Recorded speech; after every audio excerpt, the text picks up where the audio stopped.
good. Okay.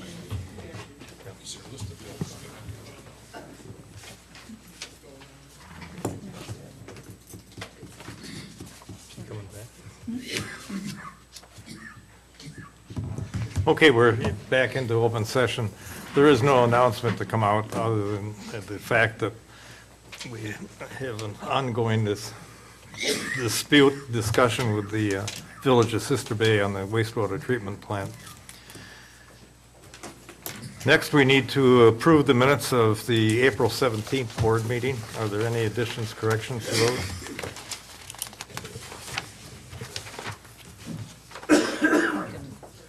I didn't find any. Seeing none, I'll make a motion to approve as presented. Second.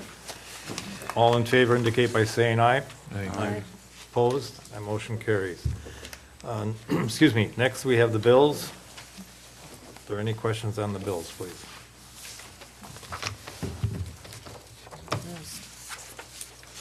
I'll make a motion to approve the bills. Second? Motion by Guys, seconded by Ward. All in favor indicate by saying aye. Aye. Opposed? That motion carries. Administrators report, Bud. Highway Committee has met on the 8th and have approved the bids to go out for paving. They will be due on the 13th at another Highway Committee meeting in the morning. Our crushing person is out crushing stone. He's well on the way to getting hopefully 20,000 ton done, so we'll have enough for this year and next. On the 9th, Sister Bay Utilities met, and at that meeting, a motion was made to allow the town's engineer to tour the treatment plant. That was voted down on a tie vote, 3-3. Annual meeting was held the 16th. I guess it was fairly uneventful this year. The Valet Motel / Laverne and John Olson property, we closed on that parcel on the 19th. And on the 24th, the town board toured the parcel and has, consensus has been to probably tear it down and not do any type of controlled burn due to the proximity of a row of trees to the north and some buildings to the east, and the condition of the motel units itself would not be very good for a burning classroom situation. That's it. Okay, thank you. Next is public input. It's the opportunity to address the board on any subject you'd like, and also on any agendized subject. Any general comments anybody would like to make? Mark? Number? 11. Okay. I'd like to speak if. Now? Sure.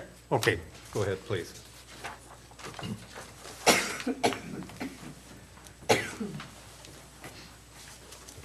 Hi, my name is Pam Niles. Spoke to, I think, a few of you. This is in regards to last month's meeting that I could not be at.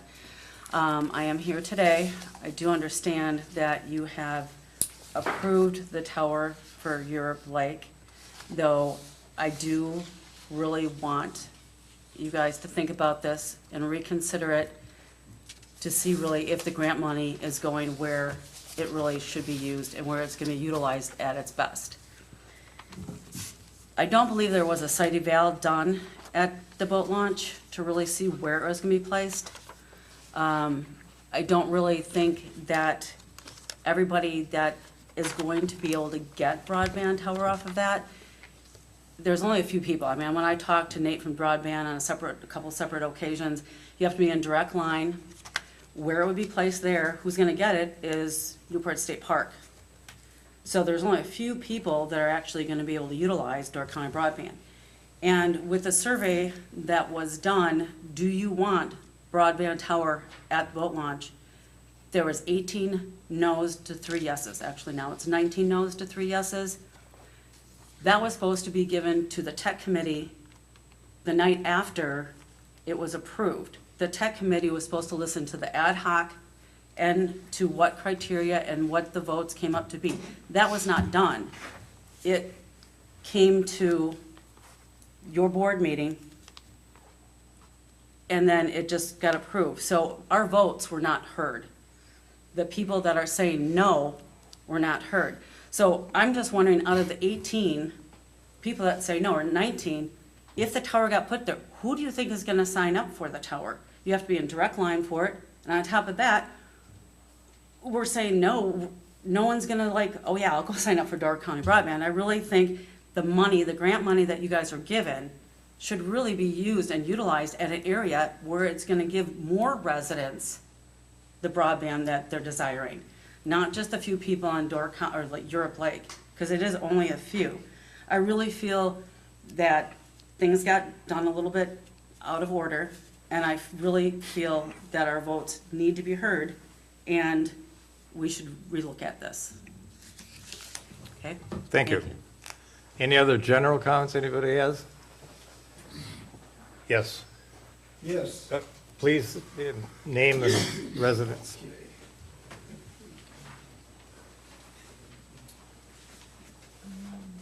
Les Jones, and I live out at basically Woodcrest and Old Stage. And I see on this, it talks about putting a tower out there. I asked the other day over here, where on that? Of the people that own the property around there, I know of nobody that has said for a tower. Plus that we're being served by Frontier now. Put the money where it can be used. See what you can do as far as getting fiber around. There is 3 different services of fiber running in front of the building here now. And I think that would be better spent with the money. Okay, thank you. Any Oh, other? I still would like to know where, at Woodcrest and Old Stage, where you're talking about a tower. This is coming from the Tech Committee. Okay. Any other general comments? Yes. This could possibly be with the criteria of the tower at top, but it also could be, you know, it's regarding the Europe Lake boat launch decision, so is that something that Okay, the Europe Bay Park is not on the agenda. Europe Lake? Yeah, Europe Lake. Then I should, then I'll speak now. Okay.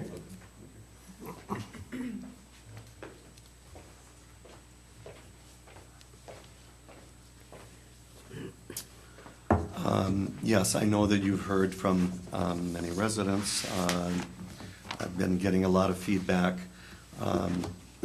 As president of the Europe Lake Landowners Association, I tend to be the contact person for many people, and they would love to be here themselves, but unfortunately cannot.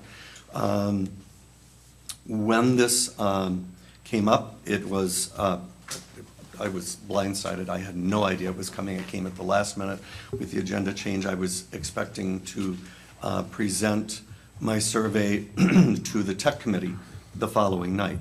So it was really quite a scramble to get everything, to get anything ready for the previous meeting.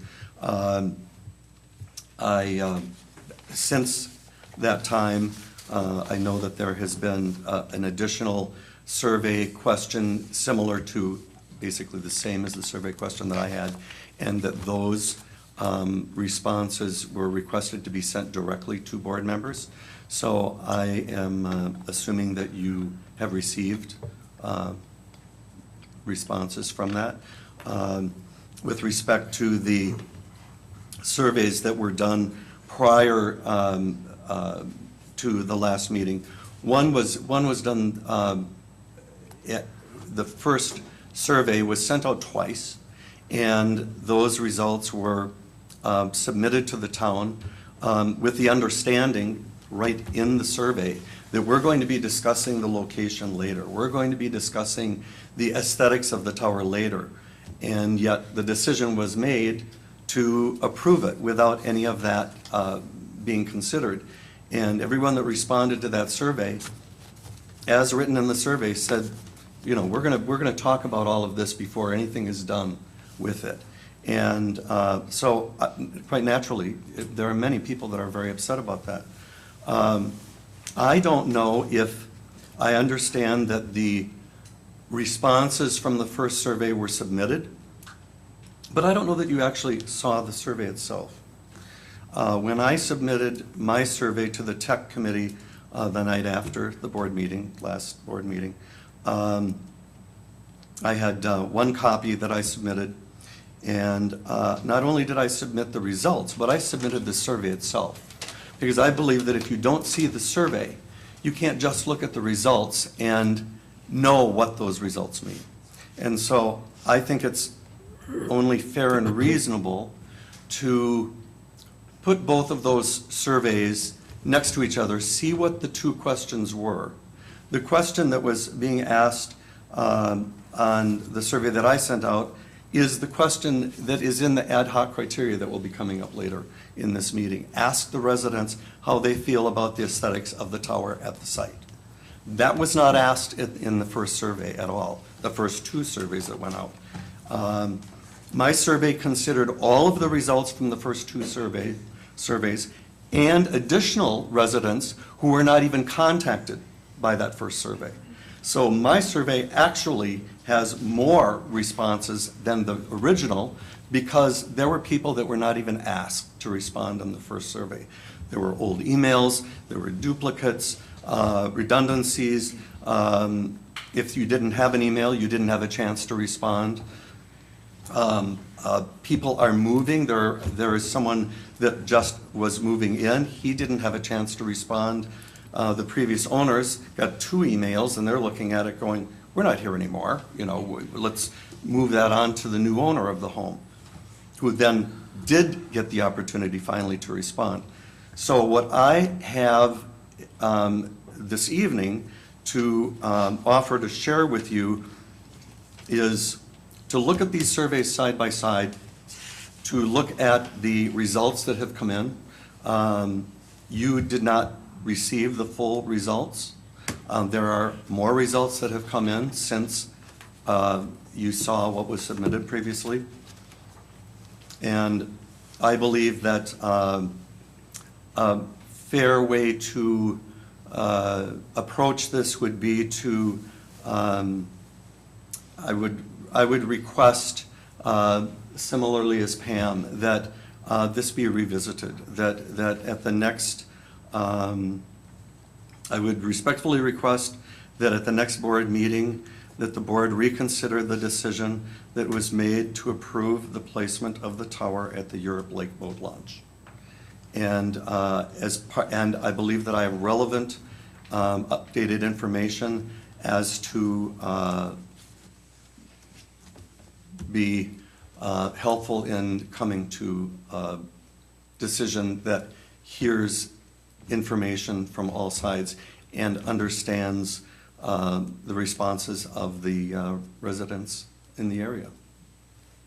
So if that is, if it would be acceptable, I would like to give you each the current updated and both surveys so that you can consider those in the question as to whether or not to reconsider, hopefully reconsider this at the next board meeting.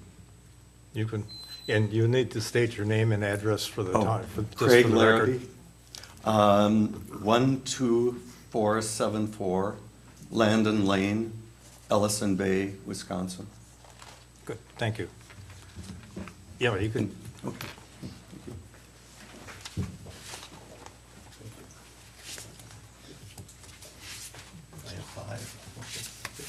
Thank you. Okay, any other general comments? Now back to the agendized. Anybody else on the agendized item, please? All right, seeing none, we will proceed. Going on to number 11, consider procedure for lodging complaints regarding building inspections. Lou, please. Yeah, I raised this issue. I'm on the record from when we met last time in April, that I was disappointed that there was no public discussion on the matter. I firmly believe that all aspects of government should be open and transparent, and honest, candid discussion is really what the cure is for a lot of our ills, keeping things, my wife got out of the habit of just giving me the cold shoulder until I guessed what was wrong, that was, that's always a problem. I think it's best just kind of come out with things. Building inspectors are agents or arms of the town government.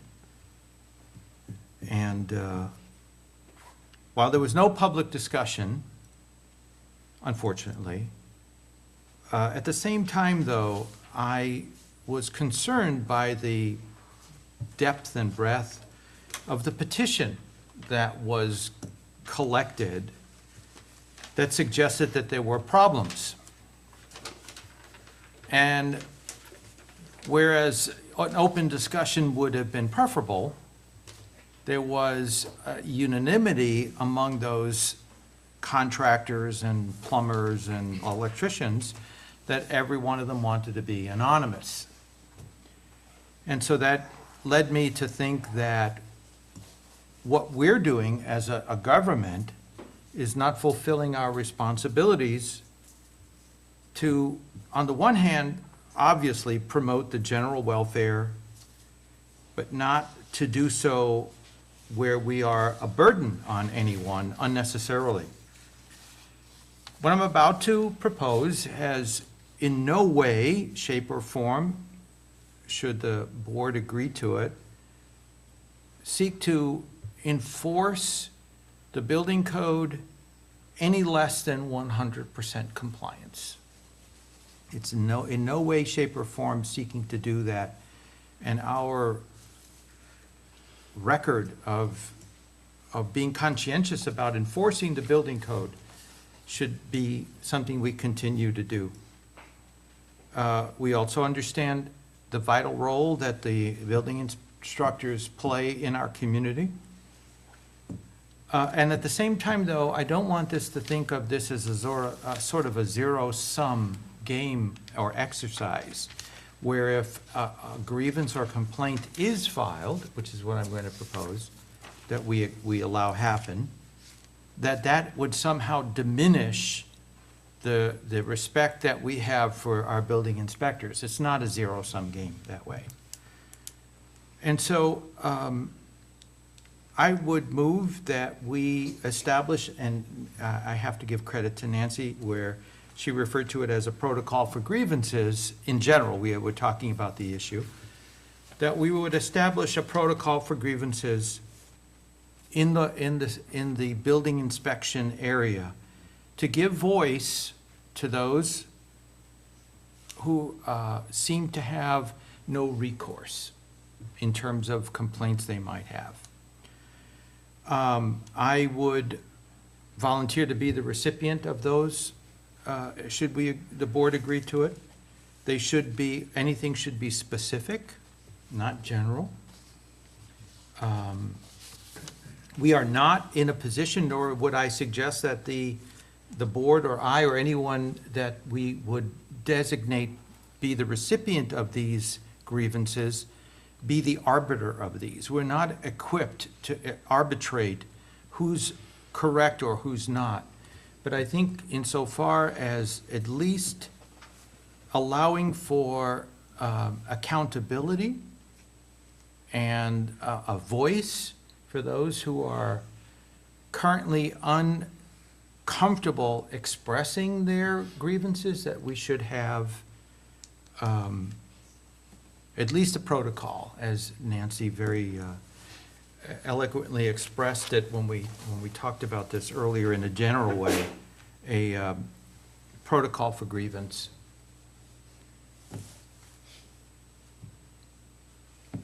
And I'll make that a motion for further discussion then. I'd second that. Discussion? I did talk with a longtime contractor, not my husband, who would be a longtime contractor, but I thought that would be inappropriate. But someone who, like my husband, has been building for decades, who was part of the building business, the contractor business before the inspections came about, and while the inspectors were state employees, and then into the system that we do have now.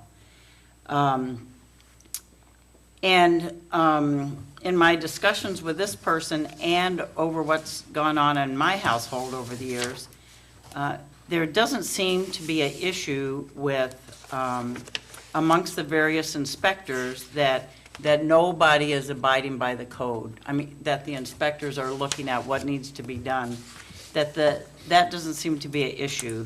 But there are other issues that seem to affect getting things accomplished in a timely fashion that might be having an effect.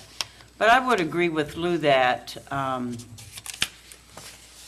in the proposal by the company that the town went with, there is a provision for addressing issues that the town might have. And even though it doesn't specify issues that might be coming from the various trades people, I would think that would be an issue that the town could pick up and become that go-between, and that even though it's not defined that way, we could take that. I would support Lou's idea. All right, I think in any case, if the town's gonna hire and contract with outside people to do different jobs, whether it's the building inspection or where we go in the future, I was in sales for 35 years and was always held to review on my, results. And I think that's exactly what we need to look at, is a review of what happens with these contractors. that's a little bit different Well, than what that's- the motion is.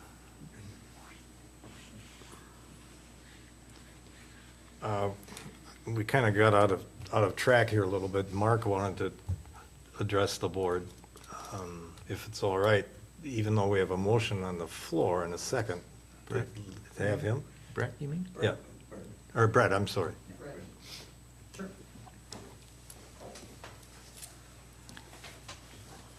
Good evening, Brett Timmy, one of your building inspectors, and I'm also here with John DeWanch, who's one of the other building inspectors that works for my company. And I wanted to give really a general overview of the building inspection process and the requirements. If you have the time for that, just as an educational on really, what are the codes, who mandates them, and not only the certifications that the state requires of us, building inspectors, but also the certifications that the state requires of the contractors, because there are contractors out there who don't have the certifications. There are contractors out there who put down other contractors' names and certifications, but then doesn't utilize them for that work and does that work, such as plumbing and electrical, themselves. And so we get complaints from contractors saying, hey, my name's on one of those permits, but yet I'm not doing the work. I don't want to be responsible for that. It puts me at liability. So embracing a procedure for complaints, I think, is an opening conversation on what's happening with building inspections and what are the requirements is a great idea, because the more that we communicate with each other and the more that we know each other and what's going on, the better that we can provide really the health and safety that these codes are requiring in order to protect homeowners and to protect the general public when we come into commercial buildings. So, the codes are obviously mandated by the state. There are state 1 and 2 family codes that are about 1.5 inches thick. You've got plumbing codes that the state mandates, electrical codes, and then heating codes, and then you've got commercial codes, which are documents of about 5 different books and about 5 inches thick. So the state mandates the codes, and they mandate what inspections are required. For 1 and 2 family code, they mandate a series of inspections that are required, from the footings, the foundation, the building construction, the electrical, plumbing, the heating, all gets inspected. Same thing with with commercial buildings. Now, who can do work on these buildings as contractors? They have to be licensed electricians, they have to be licensed plumbers, they have to be licensed building contractors. So for 1 and 2 family homes, a builder is required to have 2 state certifications. One of them is taking an exam on the Uniform Dwelling Code, which they have to pass, and then they have annual continuing education that they have to take in order to maintain those credentials. So building contractors have continuing education, electrical contractors, plumbing contractors, heating contractors, all have annual continuing education that they have to do so many hours per year in order to keep their credentials, just like we do as building inspectors. So when you have a contractor who doesn't have those credentials, they're lacking in the continuing education program, and also lacking then in just the general education of, electrician and a plumber have a 3 to 5 year apprentice program before they can even, sit for their electrical master's license. So there's an extensive amount of years in training and internships that they have to go through in order to get the experience in order to do their job. So, our job then and what gets inspected is mandated by the state.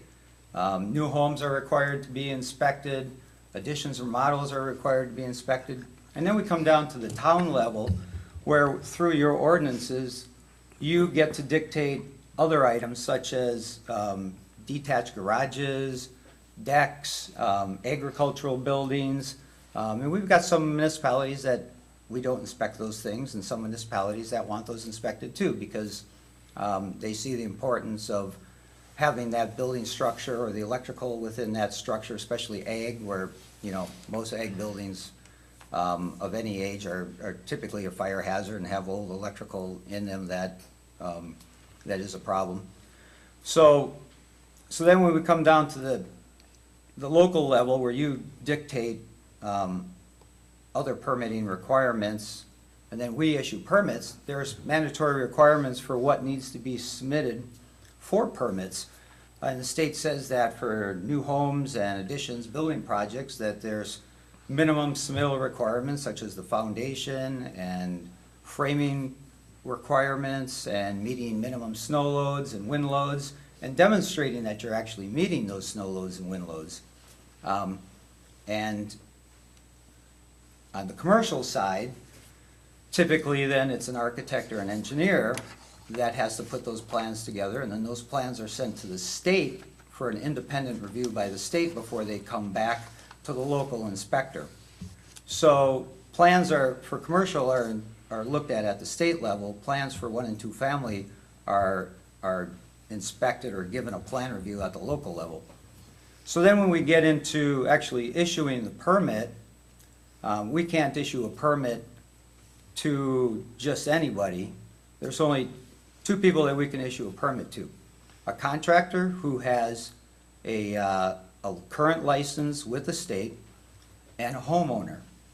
So a homeowner can take out a permit for work on their home, and this creates that loophole for that contractor who doesn't have that building contractor who doesn't have that certification, because if they get the homeowner to take out the permit for them, and we've got builders who've been building for years, building brand new homes, additions, remodels, and they're making a full-time living at being a builder, being a building contractor, and yet they don't participate in the state's licensing or certification program or the continuing education program by utilizing that loophole of getting the homeowner to take out the permit for them. Now that's out there, and we we can't do anything about it. We continue to do our inspections and enforce, the requirements that are needed for building, electric, plumbing, heating, and building construction. So then, when we do the inspections and we find something that's not compliant to the code, we write it down on either, if it's a small number of items, we use a red tag, and we put the code item down there. And if it's, something more specific, we'll put the code section on there. If it's a number of items, we'll put it on a non-compliance sheet with the code section on it. And the state says that we have to then give the contractor or homeowner 30 days to correct those items. So during that process, or time period, then if the contractor doesn't agree with that, then I think then we move into that complaint department maybe, where if they don't agree with the code section that we gave them, that they can, come to us and dispute it, and we can work together to, see what that problem is. We utilize the state has a series of code consultants that are available for contractors and also available to us for building inspectors. They've got them for 1 and 2 family. For this region of Wisconsin, they've got them for commercial. So that if a contractor has any questions on a code, or if we fail something, they can go to the state and say, hey, I was failed on this. Was that a valid issue? And so contractors have the availability to get answers through the state on codes that they may feel are not being interpreted correctly or being used incorrectly. And we utilize the 1 and 2 family consultants all the time when we have questions too on the codes. And those are available to the contractors also. So then the state also has a complaint procedure too that they can utilize through the state for building inspectors that they have a grievance with. So there's that procedure too. I have a handout that I've put together that I can distribute to you, that you can read at your leisure. I've also done a printout of all the licensed or certified building contractors, electrical, plumbing, and heating contractors that are operating in Door County. And as you can see, it's quite a lengthy list. There's hundreds of contractors here that are participating in the state, pulling permits, being licensed as electrical contractors, master electricians, plumbing contractors, heating, building contractors. So, as an educational process, if you don't know that this is a requirement for them also, then it kind of slews this whole conversation about about complaints against building inspectors, because contractors have the responsibility to know as much as we do. We're not telling them how to do their job or what they have to do.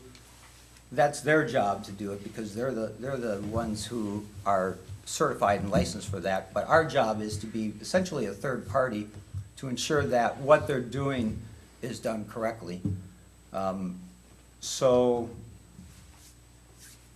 if there's any questions that you might have, but I would encourage that, the future conversation on this, I think it is important, because,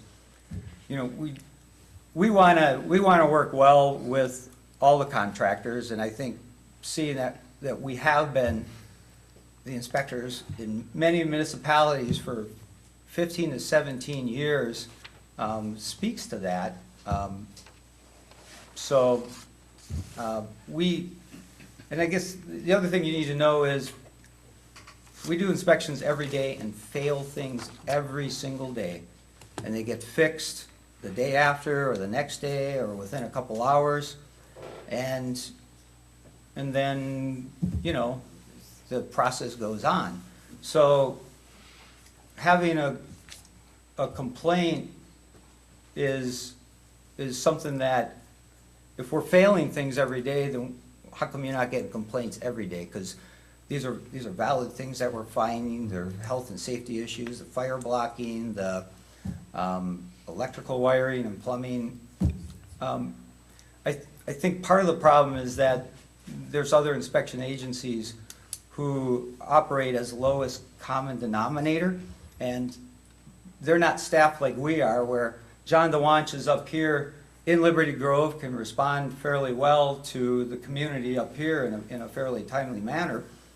But other agencies who are operating up in this area have a large area of coverage, and they're accepting photos for inspections. They're accepting that plumbers don't have to put their plumbing under pressure test because they don't have time to come up here to do those inspections. And so it might be easier for the contractor, but it's not actually doing the inspection. An inspection is something that you physically have to do on site, and that's something that we do. And I kind of feel that some of the other inspectors, from what we hear, are not doing. So, anyway, I'd like to thank you for your time. I have a question, Brett. So what I'm hearing you say is that a protocol for grievance already exists, and it's staffed by people who know the codes. Yes, yeah, at the state level, there's a grievance procedure, and I've got that in here. There's a board for 1 and 2 family that is in here, as well as some of the requirements for certifications of contractors. Thank you, Brett. Thank you. Got it. I'll add one more. Thank you. And then this is the stack of basically the certified contractors that, are operating in the area. And more of just, informational that, yes, there are hundreds of contractors who have licenses that are working not only as builders, but, plumbers and electricians in the area. And they have continuing education, they have certifications they have to maintain. And that's all part of the educational process for them as well as us, so. Good, thank you. Toss that around. I got a question. If you go out on inspection and you find something that's not up to code, would that be an automatic red tag, or would, I don't know the procedure, but would you say, well, that's not up to code, have it fixed by the time I come back the next time, or something like that? And if you do red tag it, does that mean the whole job stops, or how? Oh, no, like when we're doing rough inspections, often we're doing building, electric, plumbing, HVAC at the same time. Sometimes, we're doing them separately depending on how they're phasing in their work. So when we find a couple items, we write it down, we call the contractor, or often the contractor's on site, and sometimes they're fixing it right then, as we're there, and then we mark it off the list. And often, because we have to go back for an insulation inspection, and that's usually a couple days or a week later, they'll have those items fixed by the time they have the insulation inspection done. So, it's not like holding the job site up, it's not holding them back from continuing. When you get into something where we have to put a stop work order on a project, that's usually a job that they haven't taken permits out, and they're doing construction without permits, that we want them to stop work until they pull permits. But usually, the list of non-compliant items is often a repeat. It's like fire blocking, it's some wires that maybe need some nail plates or something like that. A lot of them are, fairly quick fixes, so. Okay, thanks. Thank you. All right, back to the board. I didn't know this, that there was already a pathway for the grievance procedure.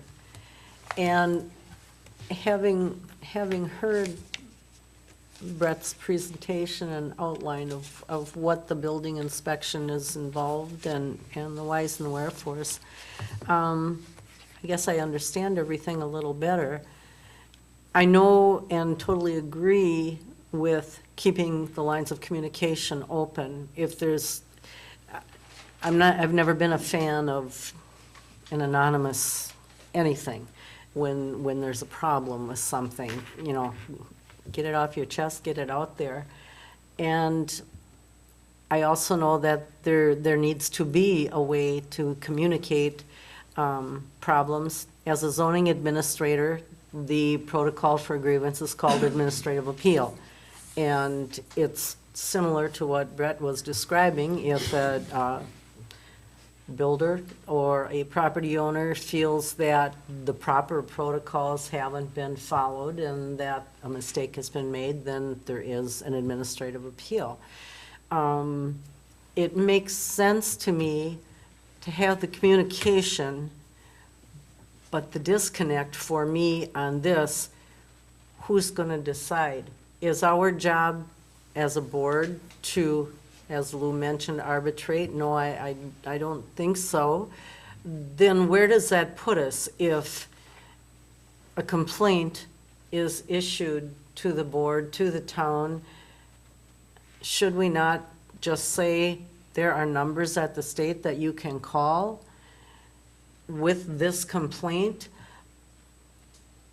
unless the complaint had nothing to do with the actual inspection, unless it was a personal or real or imagined disrespect or something of that nature. If it's something that actually has to do with the actual inspection or the lack of following state code, then I think the state should handle it, the people that can be called. If it's something else, then that the state probably wouldn't be handling, I'm not sure what to do with that.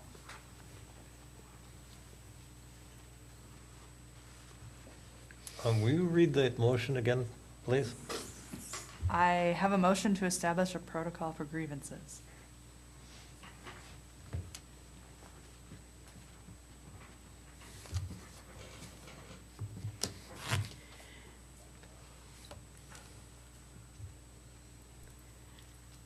Any comments? So if that passes, then the board would have to get together and write up a procedure, establish something to cover what we're trying to cover. Right, and I think Brett's opening comment in that this is something that would be beneficial for the inspectors to know, struck the right chord, because that's the intent, from my perspective, I know. It's just a matter of allowing the town to be more involved in that protocol. And Nancy's right, as Brett pointed out, the state has a protocol, obviously, but I think the town owes it to the fact that we are engaging a group of people to do work for us, that we be involved at least in that communication process.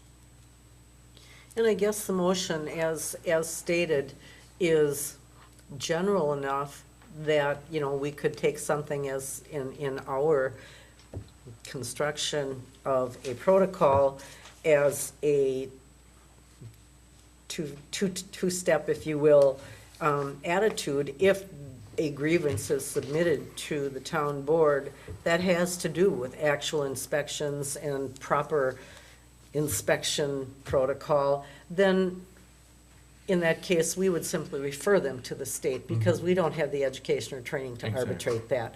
If a grievance is given to the board regarding something more personal, then perhaps that would be something that we would try and get a channel of communication going between the griever and the grievee and settle it Right. As Lou stated, it's, you know, we contracted these people in for the town. Right. And I think we should, you know, have be a sounding board, some sort of protocol to listen to those things that we've contracted for. I think we're dealing in two different subjects right now. One is an established protocol at the state level, and what I'm hearing now is that we want, if it's a complaint grievance about a personality or whatever that may be, that should come to the board or to the administration who brings it to the board.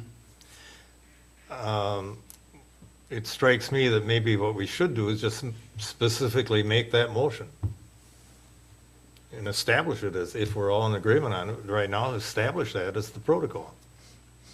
Sure. Yeah. Yeah, I don't think I think have we to- should hear, you know, what is talked about out there and not ignore it until, Right. right. Yeah, it has to be clear that we're not here to adjudicate whether or not a code was followed or not. Absolutely. Right. And from the people that I talked to, that did not seem to be an issue, that some inspectors would let something go and others wouldn't. That didn't seem to be what the issue was at all. It seemed to be outside of that. Maybe some personality issues, maybe, you know, these are things that we could expect people to take care of themselves. I'm not sure, but it did feel like there was no recourse for issues that would fall in that category. Okay, right now, the motion, as I am understanding, is to establish a protocol. Right. But we haven't really delineated what that is to be.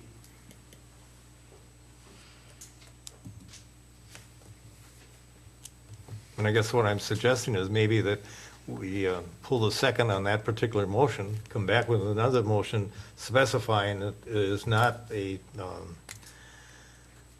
the protocol is not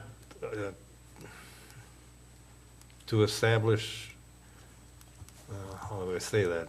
That it has nothing to do with the state, you know, protocol for complaints, more that it's a personal issue. Okay, I'll pull the second on Lou's motion. I'll withdraw my motion and All I'll right, the restate motion, it. okay, motion is withdrawn. Lou? Okay.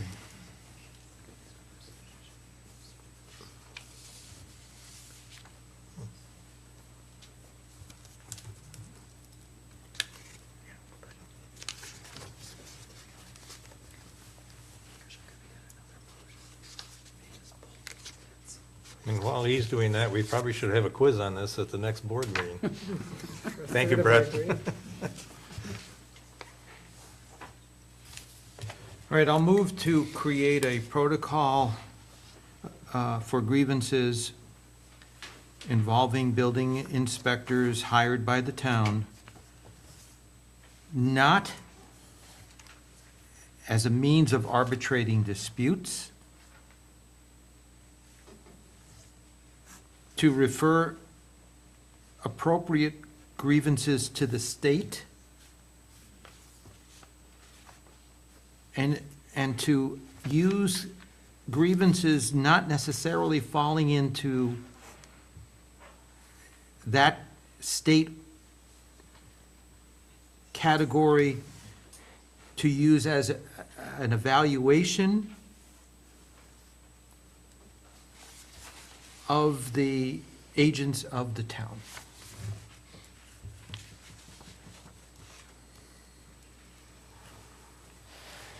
Is there a second? I'll second that again. Okay, discussion. Could you read What that? did you just say? Right, all right. We are establishing, you want me to pull establish a protocol for grievances involving the building inspectors hired by the town, where the town does not get involved in arbitrating the disputes or grievances, that appropriate grievances would be referred to the state? And where those grievances that are not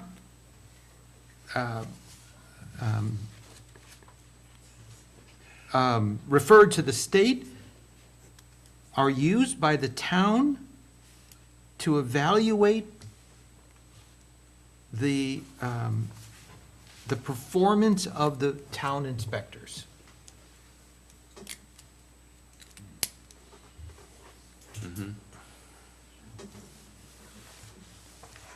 Discussion?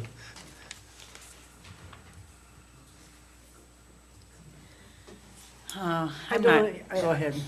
I was gonna say, I think that encompasses like an attempt to do the job here and now. I mean, if we're going to establish a protocol, it's something we're gonna have to sit down and work out. I think so, too.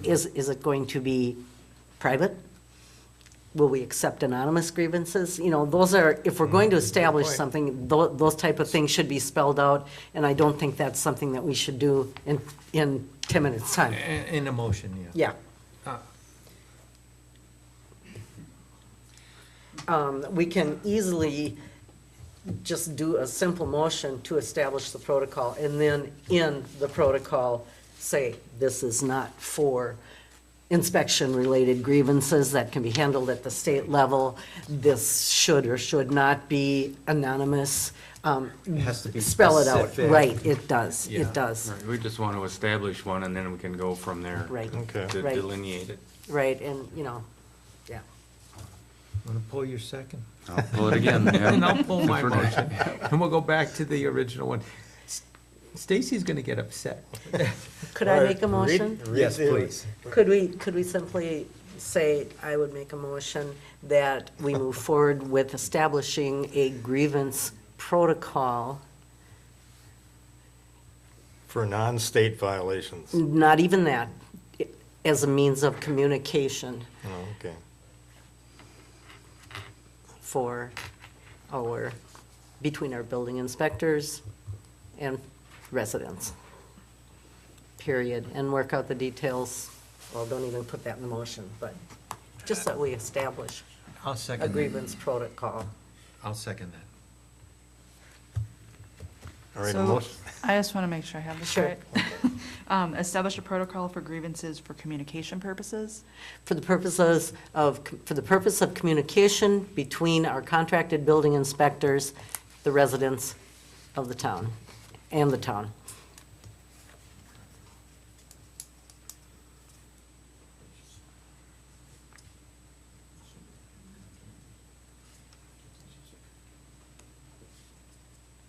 Okay, thank you. I second that. And a second by Lou. Discussion? I think we've hashed it out now. All right, all in favor indicate by saying aye. Aye. Opposed? Motion carries. Onward. Consider the road usage by snowmobile club for 2019-20 season. Janet? You have the list. It's on the board. This is about 3/4 of a year early. Well, not according to today's weather, but we normally get this in November, I think. Am I correct?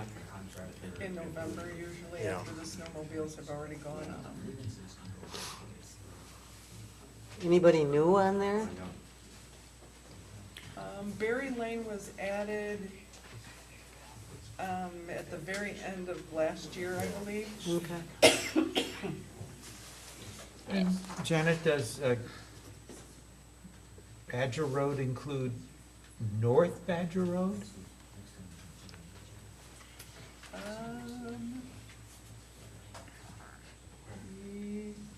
Down by the boat launch? Yeah, between the boat launch and Beach Road is North Badger Road as opposed to Badger Road. I don't think so.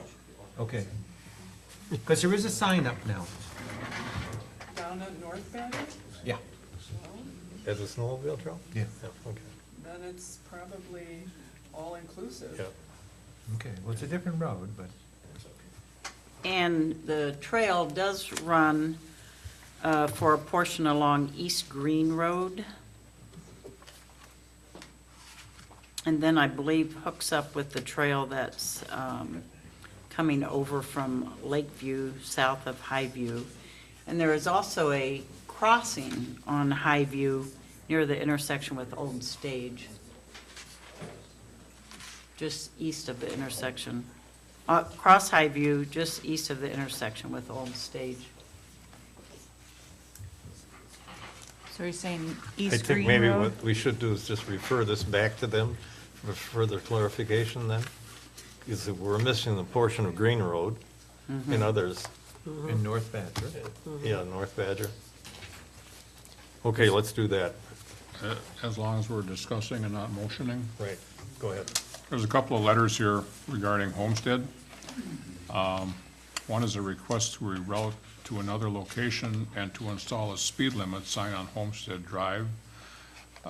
This past winter has been a nightmare with snowmobiles speeding, littering, and showing little or no concern for the residents' safety. Please address the matter before someone is injured or killed. Why would anyone route a trail through a residential development, one of the residents on Homestead? And another one stated that they walk on the side of the road where the snowmobilers drive, and snowmobilers come a lot faster than we are moving. In order to communicate to snowmobilers that there are pedestrians there all winter walking on the side of Homestead, a sign would be helpful. I'd like to request that some signage to alert the snowmobilers to people and pets be placed at the place where the trail dead ends into Homestead. And it would be great if you could route them straight to Mink Road, she calls it, to keep them from looping all the way around the curves of Homestead. So that's two letters from two residents of Homestead that are concerned about traveling on that road or along that road. So we can convey that We'll that let letter we'll back let to the Snowmobile snowmobile club? Yeah. Know these concerns. Because they send out a notice every year with a form to fill out and agree to have the trail run across your property if that's the case. So somewhere along the line that might be missing here. Or a couple of people going off the trail, which does happen. Oh, yeah. Okay, let's refer that back to them. We might have a new job for the administrator. Although we'd have to get him a snowmobile, I guess. so. Right. Anyway. Snowmobile constable? Yep. I gave mine away. I sensed that he didn't think that was a good idea. Going on to number 13, consider Resolution 319. You should have a copy of that.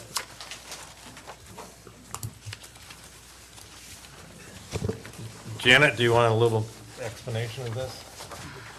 It's to change the signatures over from my signature to Stacy's. Both banks are requiring a resolution passed by the town board to say that that's okay. I'll make a motion then to approve Resolution 319, the authorization of signatures on depositories account. I'll second that. Discussion? All in favor indicate by saying aye. Aye. Opposed? Motion carries. And I'll make a motion to approve Resolution 419, again, authorization of signatures on depository account. Second. Discussion? All in favor indicate by saying aye. Aye. Opposed? Motion carries. Fire Board report. I will defer to what the chief talked about at the annual meeting, and we won't have a meeting until the 15th. Okay. Yeah. Is the fire board talking at all about this emergency switcher deal? Very much so.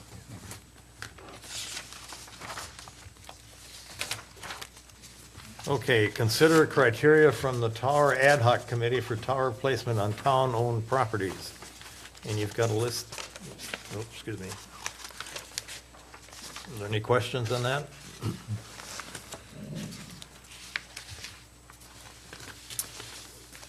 These were criteria that came out of that meeting with the ad hoc committee back in March, I think.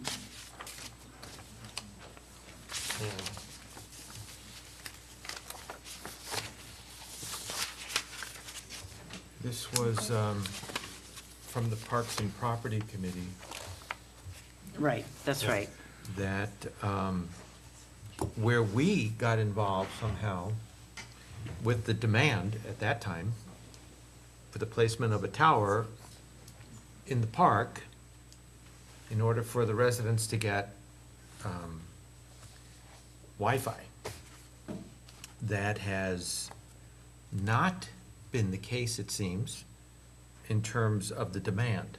I use that word in quotes, obviously, because there doesn't seem to be much of a demand for that, despite the fact that that was what was brought to Parks and Property in March. I think it was, right, Kathy? Yeah, originally on the February meeting that got canceled. Because of the snowstorm, right. And so, what we thought would be the right thing to do would at least to have the concept of when a tower is demanded by the residents for Wi-Fi, and that one of the alternatives would be public property, that in the process, that a protocol, if you will, or criteria in this case, be developed so that we would have something to go by the next time there's a demand for a tower for Wi-Fi that would be located on a public spot.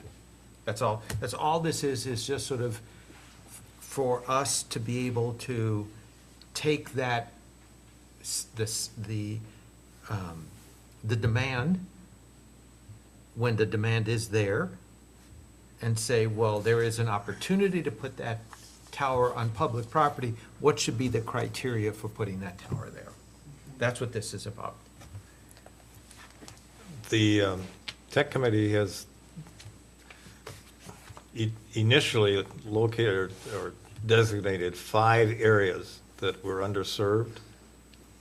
And I'm not sure that the term demand fits with that. In quotes. In quotes, okay.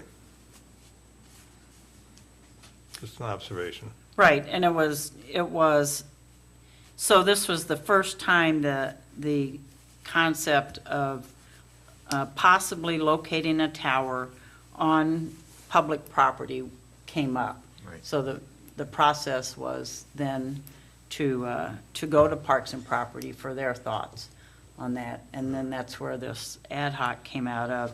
Not specifically to, in this case, it was the Europe Lake property, but in general, how do we go about thinking about that? And some of these items that are delineated had already been addressed or looked at through the Tech Committee, where this was all starting, in looking at underserved areas and what could be done, and if it came down to somewhat a last resort consideration of actually having to use our public properties, then this might come into play. Can I also ask, how do you intend on achieving item number 2? Right, as in a poll or survey. And none of these items have been explored outside of that ad hoc committee at all by either Parks and Property or Tech.